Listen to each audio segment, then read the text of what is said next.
Egyptian prosecutors have ordered the arrest of two prominent activists for inciting a protest in Cairo on Tuesday. Ahmed Maher, head of the 6 April Youth Movement, and Alaa Abdul Fattah, took part in the demonstration outside the upper house of parliament. Prosecutors also ordered that 24 other activists detained at the protest be remanded in custody for 4 days on suspicion of various charges. They were calling for the repeal of a new law that restricts demonstrations. Activists say it appears stricter than those in place during the rule of Hosni Mubarak, who was forced to step down in 2011 after protests led by Mr Maher's group. The law, they add, effectively replaces the recently expired state of emergency that was declared in mid-August after hundreds of people were killed when security forces cleared 2 sit-ins in Cairo by supporters of ousted President Mohammed Morsi. Mr Morsi was deposed by the military in July after mass protests. Seriously flawed law. On Wednesday morning,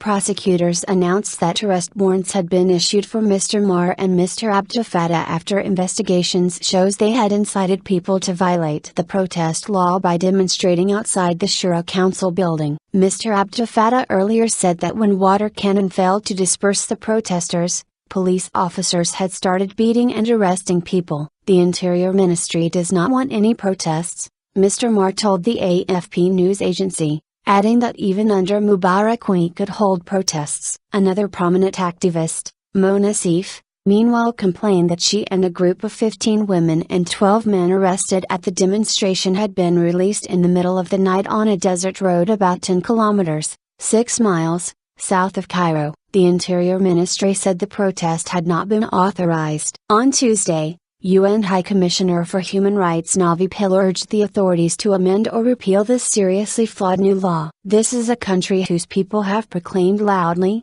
clearly, courageously and repeatedly their desire to be able to demonstrate peacefully in accordance with their international human rights, she said. The law requires organizers of any public gathering, demonstration or meeting of more than 10 people to inform the Interior Ministry 3 days in advance, and gives it the right to prohibit any deemed a threat to security and public order, disrupt citizens' interests or obstruct justice. All gatherings for political purposes in and around places of worship are banned. Police are allowed to forcibly disperse unruly demonstrators and heavy prison sentences are imposed for those who violate the law, including 7 years for the use of violence at a protest, 1 year for covering the face during a protest, and 1 year for protesting outside a place of worship. Anyone attending an unauthorized protest can be fined $1,500, £925. Interim Prime Minister Hosni Mubarak has defended the move,